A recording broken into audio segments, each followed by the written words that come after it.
So hello guys, a very good evening to all of you and I am Ajay Kumar Suneja and I am MC student. So guys, this is the 13th video of PDO. आज की जो video number है guys वो 13 video है जिसमें हम देखेंगे कि हम अपने पेज को कैसे कनेक्ट करते हैं डेटाबेस के साथ और पूरा कंप्लीट ऑन बूटस्ट्रैप पे ही देखने वाले हैं आज हम, क्योंकि इससे पहले वीडियोस में हम देख चुके हैं कैसे हम कनेक्ट करते हैं, बट आज बूटस्ट्रैप के साथ देखेंगे पूरा डिज़ाइनिंग फेज के साथ। और आपको याद होगा पिछली वीडियो में हमने देखा था, हमने डिज़ाइन ये पूरा कोड लिखा था हमने, और डिज़ाइन क्या किया था हमने, फाइनली ये चीज़ डिज़ाइन की थी क्योंकि we are learning CRUD operation using PDO and bootstrap. So guys ये हमने पूरा, मैंने ऑलरेडी बना रखा है, ये मैंने आपको बताया था कि ये पूरा डिज़ाइन करेंगे, डिलीट कैसे करते हैं, रिकॉर्ड को ऐड कैसे करते हैं, ये सारी चीज़ें हम सेम बना रहे हैं, उसका रेप्लिका बना रहे हैं यहाँ पे जो आप देख रहे हैं स्क्रीन पे। तो इतना हमने डिज़ाइन कर लिया था और आज हम देखेंगे कैसे हम कनेक्ट करते हैं डेटाबेस के साथ। तो फर्स्ट डेटाबेस के साथ कनेक्ट करने के लिए आपको डेटाबेस बनाना पड़ेगा, तो चलते हैं डेटाबेस को बनाते हैं।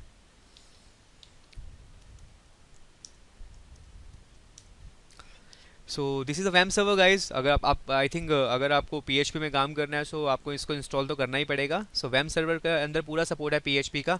सो जैसे आप देख रहे हैं वैम्प, W means window, A means Apache, M means MySQL, P means PHP. So यहाँ पे पीएचपी माई एडमिन आप देख रहे हैं, इस पर क्लिक करेंगे बिकॉज इसी के अंदर अपना डेटाबेस क्रिएट करेंगे और जो भी एंट्रीज आएंगी वो यहीं स्टोर होंगी और यहीं से ही रिट्रीव होंगी आपके इस वाले पेज पे। सो चलते हैं टाइम वेस्ट ना करते हुए। अब डेटाबेस का नाम देते हैं, यहाँ पे मैं नाम दे देता हूँ बूट अंडरस्कोर पीडीओ। ऐसे ही मैंने एक स्पेसिफिक नेम दे दिया। सो बूट अंडरस्कोर पीडीओ यहाँ पे आ गया है। अब इसके हमें टेबल बनानी है, टेबल का नाम दे देता हूँ मैं यूज़र्स, और इसके अंदर कुछ हम जो हैं यहाँ पे नंबर ऑफ कॉलम्स कर देते हैं 8। सबसे पहले आईडी तो बहुत इंपॉर्टेंट चीज़ है, आईडी देना तो बहुत जरूर मतलब देना चाहिए जब भी आप टेबल को बनाएं। तो आईडी एक बहुत इंपॉर्टेंट एट्रीब्यूट होता है because ID is a key attribute. You can access all rest attribute with the help of key attribute. कैसे वो देखते हैं अभी इसको एंट्री रखते हैं। बाय डिफ़ॉल्ट साइज़ देने का जरूरत नहीं है, इसमें इतना साइज़ होता है कि एक आईडी तो ये अपने आप ले, क्योंकि बाय डिफ़ॉल्ट जो साइज़ होता है वो 11 होता है, मतलब 11 प्लेसेस ले सकता है इंटीजर। सो उसके लिए काफ़ी साइज़ स्पेसिफाई करने की जरूरत नहीं है। और प्राइमरी की कर देते हैं। प्राइमरी की से गाइस क्या होगा, यूनिक रहेगी, मतलब कि अगर मान लो जितनी रोज़ आपकी यहाँ पे आती रहेंगी, जैसे डेटा जो भी आता है इन द फॉर्म ऑफ रो आता है, जैसे कोई पहली एंट्री आपने दी वो रो की फॉर्म में आ गई, फिर दूसरी एंट्री दी वो सेकंड रो की फॉर्म में आ गई, तो हर एक रो की रिस्पेक्ट में आईडी यूनिक रहेगी, मतलब आईडी डुप्लीकेट नहीं होगी अगर आपने आईडी को प्राइमरी की कर दिया है। तो अभी हम आईडी को क्या कर रहे हैं, यहाँ पे प्राइमरी की कर रहे हैं। तो उससे ये फायदा हो जाएगा कि आपका जो डेटा है वो यूनिक रहेगा, मतलब आपकी आईडी यूनिक रहेगी, आप कोई भी डेटा एक्सेस कर सकते हैं उससे आईडी की हेल्प से। ठीक है, अब यहाँ पे हम क्या करेंगे गाइस, फटाफट से एक बार चलते हैं। हमने क्या क्या लिए थे कॉलम, हमने आईडी के लिए हमने जैसे सीरियल नंबर है तो हमने आईडी ले लिया, उसके लिए first name, last name, email और कॉन्टैक्ट नंबर, तो यही फील्ड लेते हैं हम। यहाँ पे फर्स्ट नेम ले लेते हैं और लास्ट नेम ले लेते हैं और साथ ही साथ ईमेल ले लेते हैं और एक कॉन्टैक्ट ले लेते हैं। बाकी अगर लगेगा तो कुछ और भी ऐड कर लेंगे, बट अभी फ़िलहाल हम ये 4-5 फील्ड ही रखते हैं। पर ख़ास बात यह फर्स्ट नेम के लिए हम वेर केयर ले लेते हैं, और अगर आपको, क्योंकि आप चाहते हैं कि क्योंकि फर्स्ट नेम में ऑब्वियसली हम करेक्टर ही डालेंगे, तो इसमें मैंने वेर केयर लिया है। और एक कैर होता है गाइस, एक वेर केयर होता है, इसमें मैं वेर केयर यूज़ कर रहा हूँ। कैर के अंदर ये होता है कि 256 से के अंदर ही करेक्टर डाल सकते हैं। वेर केयर में क्या होता है, above than 256 characters. Varchar और कैर और वेर केयर में डिफरेंस एक ये भी होता है, सपोज आपने कैर ले लिया 20 और आप करेक्टर खाली 5 ही डाल रहे हैं तो 15 करेक्टर आपके वेस्ट हो जाते हैं। पर वेर केयर में अगर मैंने यहाँ पे 250 भी लिख लिया ना, और अगर मैं खाली 4 वर्ड ही यूज़ कर रहा हूँ तब भी मेमोरी वेस्ट नहीं होती है, इसलिए हम वेर केयर को ले, मोस्टली हम वेर केयर को ही प्रेफर करते हैं। तो आप 250 दे दीजिए, जितना देना चाहें उतना दे दीजिए, बट आप जितने लेटर्स यूज़ करेंगे उतना ही मेमोरी लेगा। तो अभी फिलहाल ज़्यादा तो हम फिर से 50 स्पेसिफाई कर देता हूँ मैं, और यहाँ पे वेर केयर के लिए 50 ले लेते हैं यहाँ पे हम, और ईमेल के लिए भी हम 50 ही ले लेते हैं, और कॉन्टैक्ट नंबर के लिए इंटीजर। ठीक है, सो गाइज आई थिंक सब कुछ हो गया है यहाँ पे। तो बाकी नल कर देते हैं, नल अगर कुछ एंट्री नहीं देते तो क्या आ जाएगा, बाय डिफ़ॉल्ट नल आ जाएगा। सो इसको सबमिट कर देते हैं, आई होप टेबल हमारी बन जाएगी अब। Okay, so all the parts of primary key must not be null. Okay sorry, मैंने उसको आई थिंक नल कर दिया, तो ये तो कभी नल हो ही नहीं सकती, तो इसको यहाँ से हटा देते हैं क्योंकि प्राइमरी की गाइस कभी नल नहीं होती। सो देख रहे हैं जैसे आप पूरी टेबल बन चुकी है हमारी, और सारे फील्ड्स जो हमारे एट्रीब्यूट्स हैं, जैसे आप कॉलम भी बोल सकते हैं, वो सारे यहाँ पे आ चुके हैं। और कहीं ना कहीं इसमें एक हम रिकॉर्ड इंसर्ट भी कर देते हैं। अभी यहाँ से कर रहा हूँ, फिर हम यहाँ पे जो ऐड रिकॉर्ड दिख रहा है इसको जब चलाएंगे तब यहाँ से रिकॉर्ड इंसर्ट करेंगे, बट अभी हम यहीं से कर देते हैं। आईडी 1 दे दी, और अगर आप नहीं भी देंगे तब भी बाय डिफ़ॉल्ट 1 ले लेगा वो। Ajay and Suneja, email ID is अजय.suneja2 @gmail.com। और कॉन्टैक्ट इज़ 9971805292। इसको यहाँ पे गो कर देंगे तो ये क्या हो जाएगा,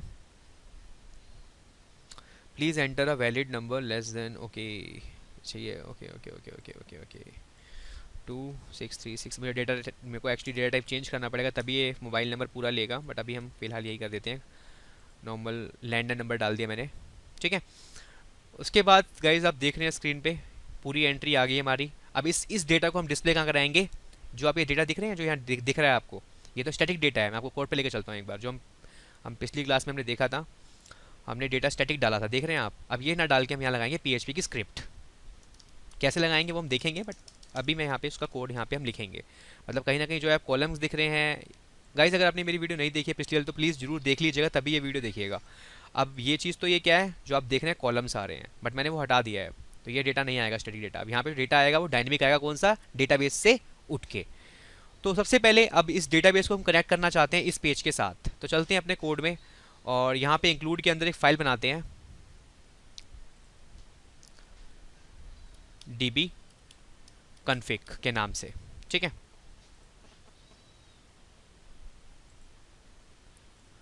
सो गाइस जैसा आप देख रहे हैं ये फाइल बन गई है db config के अंदर। अभी इसके अंदर हम क्या करेंगे, अपना कनेक्शन बनाएंगे। कैसे बनाएंगे देखिए, सबसे पहले हमारा क्या होगा, db होस्ट,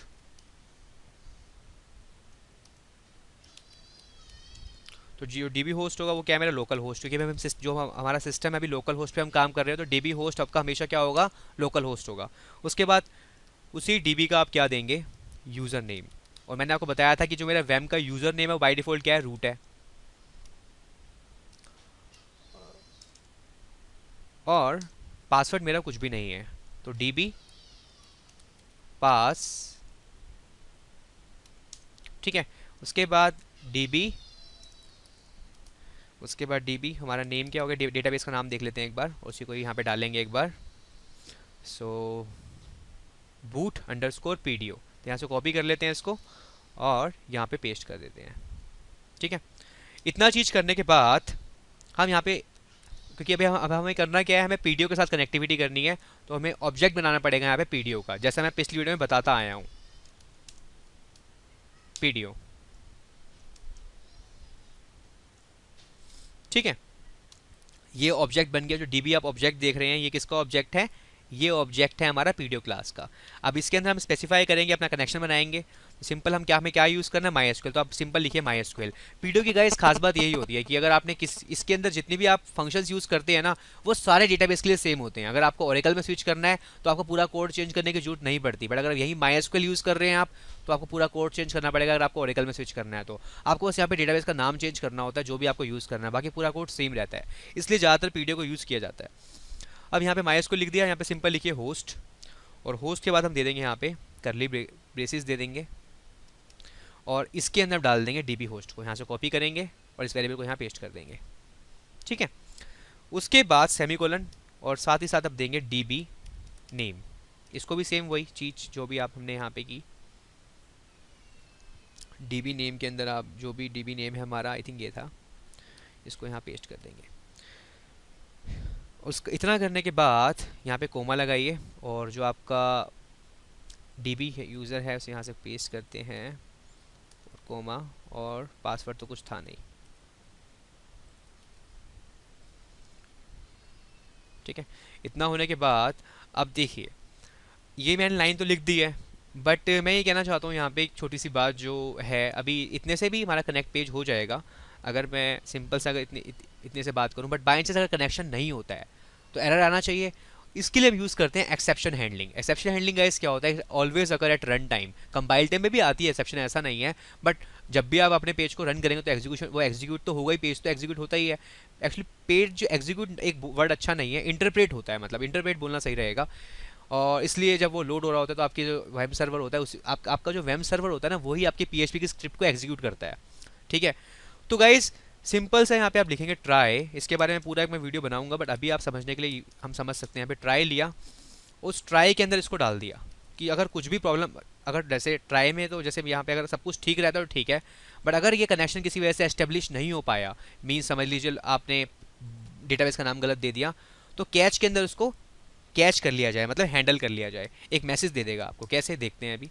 इको और ई एक्स सी, एक फंक्शन होगा इसके अंदर गेट मैसेज के नाम से, ठीक है।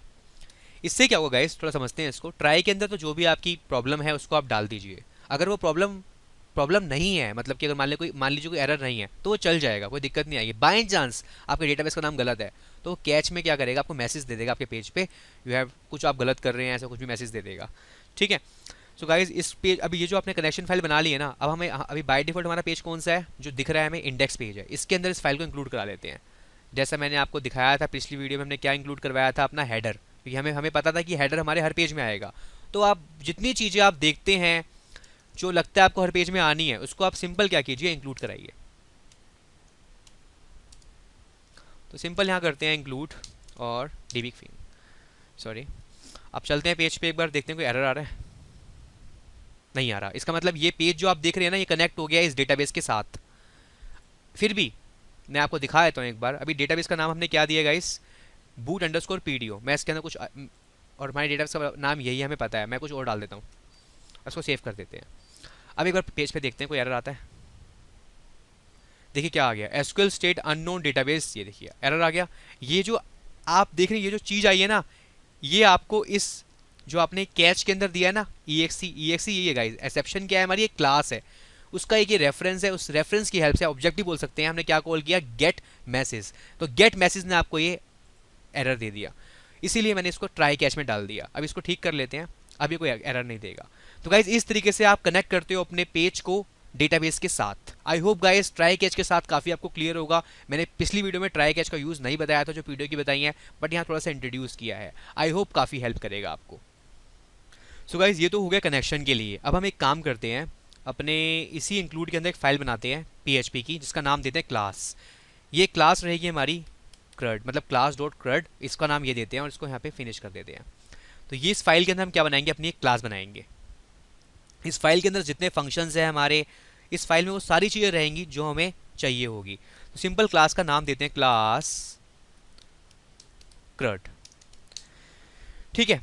अब हम एक काम करते हैं, अभी क्लास तो हमने क्रड यहाँ पे कर लिया है। अपने कनेक्शन वाली फाइल में चलते हैं और उस कलेक्शन वाली फाइल के अंदर ना इस क्रड क्लास का ऑब्जेक्ट बनाएंगे। कैसे, एक बार देखते हैं इस चीज़ को। बट उससे पहले हम क्या करते हैं, इस db config के अंदर ना उस फाइल को इंक्लूड करा लेते हैं। कौन सी वाली, जो भी हमने बनाई है, क्लास क्रड। इससे क्या होगा गाइस, देखिए अब ये कहीं ना कहीं ये क्लास है, ये जो आप क्लास देख रहे हैं क्रड, ये इसके अंदर आ गई है। मतलब कि इस कनेक्शन फाइल जो आपकी है, इसके अंदर इसको इंक्लूड करा लिया है। मतलब कि ये फाइल का जो ये फाइल है, इसके अंदर जो क्लास बनी है वो यहाँ पे प्रेजेंट है, क्योंकि आपने इंक्लूड करा लिया है।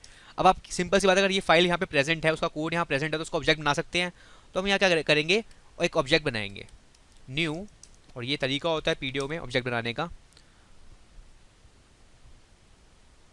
Class name is क्रड। Simple guys, इस काफ़ी सिंपल अभी होगा ये, देखिएगा आप,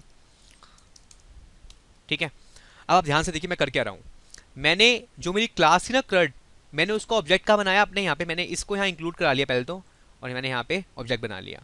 कहने का मतलब ये है गाइज, मैंने ऐसा क्यों किया, क्योंकि ये जो आप ऑब्जेक्ट देख रहे हैं पीडीओ का, मुझे इसके अंदर पास करना है।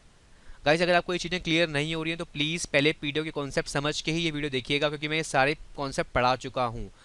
आज वीडियो नंबर 13 है, 1 से लेके 10 वीडियो में सारे कॉन्सेप्ट हम पढ़ चुके हैं, तो प्लीज़ पहले देख लीजिएगा। अब मैं इसको पास कर दूंगा। अब मैंने इस ऑब्जेक्ट को इसमें पास कर दिया, मतलब कि जैसे ही, जब एक काम करते हैं, यहाँ पे कंस्ट्रक्टर बना लेते हैं, थोड़ा समझना इजी रहेगा। Public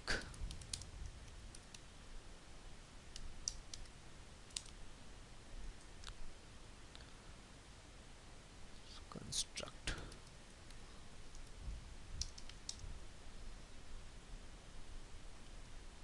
yes. सो गाइज यहाँ पे उस ऑब्जेक्ट को रिसीव कर लेंगे। देखिए क्या होता है एक्चुअली, जैसे मैं हमेशा बताता आया हूँ, जैसे ही आप ऑब्जेक्ट बनाते हैं ना, तो उस क्लास का कंस्ट्रक्टर कॉल हो जाता है। तो गाइज ये क्रड जो आप देख रहे हैं, इसका कंस्ट्रक्टर ये रहा। तो इसके अंदर हम क्या पास करते हैं, जो भी आपका ऑब्जेक्ट नेम था, जो भी आपका यहाँ पे ऑब्जेक्ट था अंडरस्कोर डीबी, इस डीबी को यहाँ ले लेते हैं, कॉपी कर लेते हैं। आप चाहे तो नाम कोई और भी दे सकते हैं, मैंने इसी को नाम दे देता हूँ, ठीक है। अब हम एक काम करते हैं, एक यहाँ एक वेरिएबल बनाते हैं प्राइवेट db, ठीक है, और इसको हम यहाँ पे कर लेते हैं कौन, कुछ नाम, कुछ यहाँ पे आप ऐसा कुछ नहीं, यहाँ पे आप कोई भी नाम दीजिए। एक्चुअली क्या होगा देखिए, जैसे आपका कनेक्शन बनेगा, कनेक्शन बन जाएगा, पेज कनेक्ट हो जाएगा, फिर ये फाइल यहाँ ऑटोमेटिकली इंक्लूड करा रखी है आपने उस क्लास के अंदर। जैसे इसका ऑब्जेक्ट बनाया आपने क्या पास कर दिया, डीबी का कनेक्शन, मतलब पीडीएफ क्लास का कनेक्शन आपने पास कर दिया। तो जैसे ये क्लास का कंस्ट्रक्टर यहाँ पे आप देख रहे हैं, इसके अंदर वो आएगा जो आपने डीबी ये पास किया है ना, ये डीबी जो पास किया है वो इससे रिप्लेस हो जाएगा डीबी अंडरस्कोर कौन से, और आपने यहाँ लिखा है प्राइवेट डीबी। अब सीधी सी बात है, अगर किसी भी क्लास के वेरिएबल को एक्सेस करना हो तो हम क्या यूज़ करते हैं, दिस कीवर्ड। तो dollar this DB equal to ये जो आपने रिसीव किया है इसको इक्वल कर देंगे इसके। अब हमें कोई भी काम करना है, कोई भी क्वेरी करनी है, मतलब कहने का मतलब ये पीडीएफ क्लास का आप कोई भी मेथड आप कॉल कर सकते हैं इस क्लास के अंदर, CRUD क्लास के अंदर, with the help of this dB और कोई फंक्शन, भी फंक्शन आपने कॉल करना है। आने वाली वीडियो में आपको गाइस बिल्कुल क्लियर हो जाएगा ये मैं क्या कहना चाहता हूँ, बट अभी थोड़ा हिंट के लिए आपको बता देता हूँ। देखिए एक बार कोड फिर रिवाइज कर लेते हैं और फिर वीडियो को वाइंड अप करते हैं। नेक्स्ट वीडियो में हम देखेंगे कि डेटा जो यहाँ पे आप देख रहे हैं, यहाँ डेटा कैसे डिस्प्ले होगा जो ये डेटाबेस में पड़ा हुआ है, ठीक है। तो इसके लिए कनेक्शन बनाना और क्लास का बनाना बहुत ज़रूरी था, और इसी के अंदर एक फंक्शन बना लेंगे हम सिंपल पब्लिक,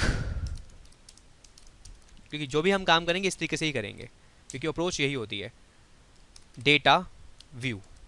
तो इससे क्या होगा गाइस, डेटा व्यू होगा कहाँ पे, यहाँ पे जो आप मेरा कर्सर देख रहे हैं यहाँ पे। तो एक बार देख रिवाइज कर लेते हो जो हमने किया है आज। सिंपल हमने कनेक्शन, हमने 4 वेरिएबल लिए, डीबी अंडरस्कोर होस्ट, यूजर, पास और नेम। नाम दे दिया यहाँ पे डीबी न्यू पीडीओ, माइस्क्यूएल का नाम होस्ट, और होस्ट का नाम दे दिया, फिर डीबी नेम का नाम दे दिया, डेटाबेस का नाम दे दिया, और डीबी यूजर एंड पासवर्ड। अगर कोई एरर आ जाता है, किसी वजह से कनेक्शन नहीं हो पाया, तो ये मैसेज दे देगा ब्राउजर पे।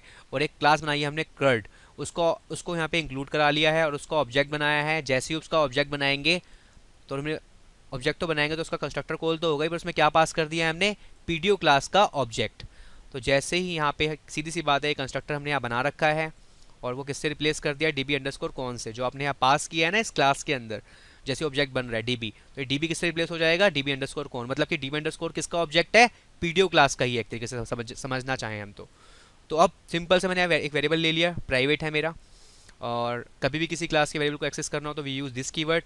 सेल्फ रेफरेंसिंग के लिए यूज़ करते हैं तो हम एरो ऑपरेटर यूज़ करते हैं डीबी, और ये जितनी फंक्शनैलिटी सारी कहाँ चली जाएगी, पीडीओ की, इसके अंदर। आपने जो भी काम करना है, जैसे मान लो आपने सपोज आपने पीडीओ क्लास का क्वेरी फंक्शन कॉल करना है, तो क्या करेंगे, दिस डीबी और क्वेरी फंक्शन, ये कहना चाहता हूँ मैं।